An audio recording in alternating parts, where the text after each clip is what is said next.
మాల్యవంతుడు చెబుతున్నాడు, మీ పాత్ర ఏమిటయ్యా రాముడు పట్ల? రాముడు గొప్పతనాన్ని నాకు చెబుతున్నారు, కానీ రాముడు అపజయానికి ఎటువంటి ఆలోచన చేస్తున్నారు, మీరంతా ఎందుకున్నారన్నట్టుగా ఒక్కసారి అసహనాన్ని వ్యక్తపరిచినప్పుడు సభలో రావణుడు మాల్యవంతుడు లేచి ఇవన్నీ చెప్తున్నాడు.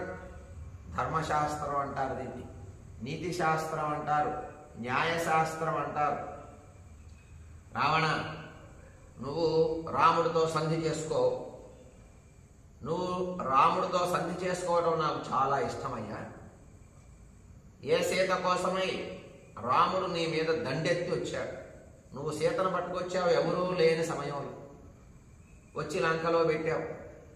రాముడు వానరులతో కలిసి శతయోజన విస్తీర్ణమైనటువంటి సముద్రం పైన ఒక సేతువు నిర్మాణం చేసి సేతువు మీద తన సైన్యాన్ని తీసుకొచ్చి లంకాపట్టణం బయట భాగంలో ఉన్నాడు, యుద్ధాన్ని పిలుస్తున్నాడు. ఇప్పుడు ఈ చర్చ నడుస్తుంది. అసలు ఎప్పుడో తీసుకెళ్లి సీతనిచ్చేస్తే ఏ గొడవ ఉండేదిగా, ఇంత పరిస్థితి దాకా వచ్చింది.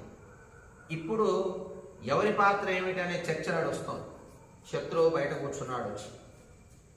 శత్రువు ఏమైనా సామాన్యుడా, బలవంతుడు, ఎవరిని బ్రతకనివ్వడు అన్నాడు మాల్యవంతుడు.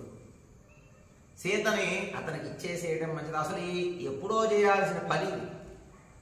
శత్రువు వచ్చి గుమ్మం ముందు నిలబడ్డ తర్వాత ఆలోచన చేస్తే ఎట్లా? ఇకనైనా ముంచిపోయింది లేదు అన్నట్టుగా మాల్యవంతుడు చెబుతూ ఉన్నాడు రావణుడికి. తస్య దేవర్షయః సర్వే గంధర్వాశ్చ జయోషిణః, సర్వే గంధర్వాశ్చ జయేషిణః, విరోధం మాగమస్తేవ సంధిస్తే తేన రోచతాం. రావణ, దేవతలు, ఋషులు, గంధర్వులు వీరందరూ రాముడికే జయము జయము అంటున్నారయ్యా. రాముడికి జయం కలగాలి అని కోరుకుంటున్నారు. ఎవరు? ఋషి మండలి, దేవతా మండలి, గంధర్వజాతి అందరూ కూడా రాముడికి జయం కలగాలి అని వాళ్ళంతా కోరుకుంటున్నారు. మరి జయం కలగకుండా ఉంటుందా? రావణుడికి జయం కలగాలని కోరుకునేవాళ్ళే. ఒక్కసారి నువ్వు ఆలోచించు. రాముడితో విరోధం మంచిది కాదు. మనకి విరోధం పెట్టుకోకు, సంధి చేసుకో.